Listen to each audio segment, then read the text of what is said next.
அனைவருக்கும் வணக்கம். வியாழக்கிழமை தினத்தன்று ஆடி முதல் நாள் அன்று நீங்கள் காலை பூஜை செய்யும் போதோ அல்லது மாலை பூஜை செய்யும் போதோ இந்த மந்திரத்தை நீங்கள் 3 முறை சொல்லுங்கள். அம்மன் உங்கள் இல்லம் தேடி வருவாங்க. மிக மிக சக்தி வாய்ந்த மந்திரம் தான் இந்த மந்திரம். ஆடி மாதம் முழுவதுமே அம்மனுக்கு உரிய மாதம், வழிபாட்டிற்கு உகந்த மாதம் தான் இந்த ஆடி மாதம்.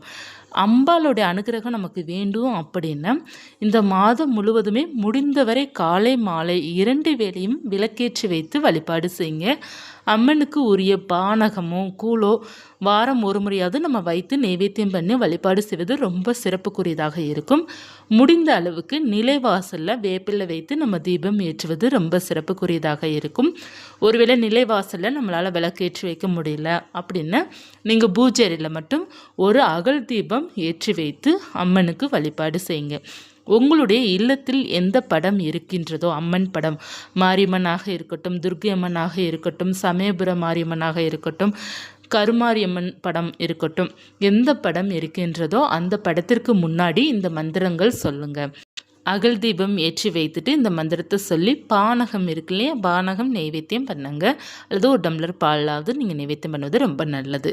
இப்போ இந்த மந்திரம் மூல மந்திரம் உங்கள் வாய்க்குள்ள நுழையல அப்படின்னா, ஓம் ஸ்ரீம் மகா மாரியம்மனே நமக, ஓம் ஸ்ரீம் மகா காளியம்மனே நமக, ஓம் ஸ்ரீ மகா துர்க்கை அம்மனே நமக.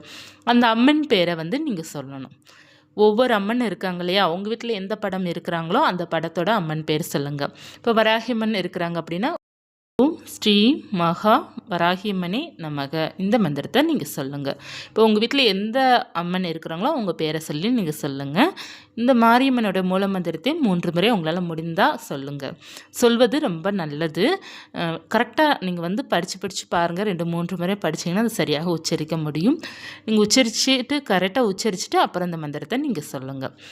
ரொம்ப நல்லது. முடியும் அப்படின்னா தினமும் அன்றாட இந்த மந்திரத்தை சொல்லுங்கள். எப்போல்லாம் நீங்கள் பூஜையில் விளக்கேற்றி வைத்து வழிபாடு செய்கிறீங்களோ அப்போல்லாம் இந்த மந்திரத்தை நீங்கள் சொல்லுங்கள். ஆடி முதல் நாள் காலையில் நீங்கள் எழுந்து குளிக்கும் நீரில் வேப்பிலையோ கல்லுப்பு இதெல்லாம் போட்டு குளிங்க. கொஞ்சம் கொஞ்சமாக போட்ட போதும். 2 வேப்பிலை 2 கல்லுப்பு போட்டு கொஞ்சமாக மஞ்சள் போட்டு நீங்கள் குளிச்சுட்டு பூஜை பண்ணுங்க. ரொம்ப நல்ல பலன் உங்களுக்கு கிடைக்கும். நிலைவாசலில் கொஞ்சம் வேப்பிலை வச்சு நீங்கள் தீபம் ஏற்றி வைங்க. ரொம்ப சிறப்புக்குரியதாக இருக்கும். நிலைவாசலில் முதல் நாளில் மஞ்சள் குங்குமம் பொட்டு வச்சு, ஏன்னா அங்கே தான் நம்மளுடைய குலதெய்வம் இருப்பாங்க. நம்மளுடைய குலதெய்வத்தை ஆடி முதல் நாளே நம்ம வீட்டிற்கு அழைக்கணும். நம்ம வீட்டில் செம்பில் தண்ணீர் வைத்து நம்ம குலதெய்வத்தோட பேரை சொல்லணும். உங்கள் குலதெய்வம் என்ன பேரோ அந்த பேரை சொல்லி அந்த செம்பில் அவகனம் செய்து ஒரு அகல் தீபம் ஏற்றி வைத்து வழிபாடு செய்யணும். அந்த செம்பில் கொஞ்சம் வேப்பிலையும் நீங்கள் போட்டுக்கிடணும். அதாவது அந்த செம்பு தண்ணீரில் கொஞ்சம் மஞ்சள், சந்தனம், குங்குமம், கிராம்பு, ஏலக்காய், பச்சை கற்பூரம் துண்டு, 1 ரூபாய் நாணயம் 1 போட்டு கொஞ்சம் வேப்பிலை பூ இதெல்லாம் சேர்த்து நீங்கள் வைத்து வழிபாடு செய்யணும். அந்த தண்ணீரை வீடு முழுவதும் தெளித்து விடுங்க மறுநாள். இல்லை நீங்கள் வாரம் ஒரு முறை இல்லை 4 நாட்களுக்கு ஒரு முறை இந்த தண்ணீரை நீங்கள் மாற்றணும். ரொம்ப நல்லது. இந்த மாதம் முழுவதும் இதை செய்து பாருங்கள். மிக மிக சிறப்புக்குரிய மாதமாக இந்த மாதம் உங்களுக்கு இருக்கும். இது தெய்வத்திற்கு உரிய மாதமாக இந்த மாதம் இருப்பதனால நம்ம என்ன வேண்டுதல் வைத்தாலும் அந்த தெய்வம் நமக்கு வாரி வாரி கொடுப்பாங்க. வரத்தை கேட்க நீங்கள் ரெடியாக இருங்க. சுவாமி உங்களுக்கு தர்றதுக்கு ரெடியாக இருப்பாங்க. உங்களுக்கு என்ன வேண்டுமோ சுவாமிகிட்ட கேளுங்க. அடுத்த ஆடி வர்றதுக்குள்ளே நம்மளுடைய வேண்டுதல் எவ்வளோ பெரிய வேண்டுதல் இருந்தாலும் நிச்சயமாக நிறைவேறிடும். நம்பிக்கையுடன் நீங்கள் கேளுங்க. மந்திரத்தை சொல்ல மறந்துடாதீங்க. அம்மனே உங்கள் இல்லம் தேடி வருவாங்க. இந்த மாதம் முழுவதும் ஒவ்வொரு வீட்டிற்கும் அம்மன் வருவாங்க, அம்பாள் வருவாங்க. இது ஒரு ஐதீகமாக சொல்லப்பட்டிருக்குது. ஏன்னா எல்லார் வீட்டிற்குமே அவங்கவுங்களுக்கு பிடித்த அம்மன் அவங்கள தேடி வருவாங்க.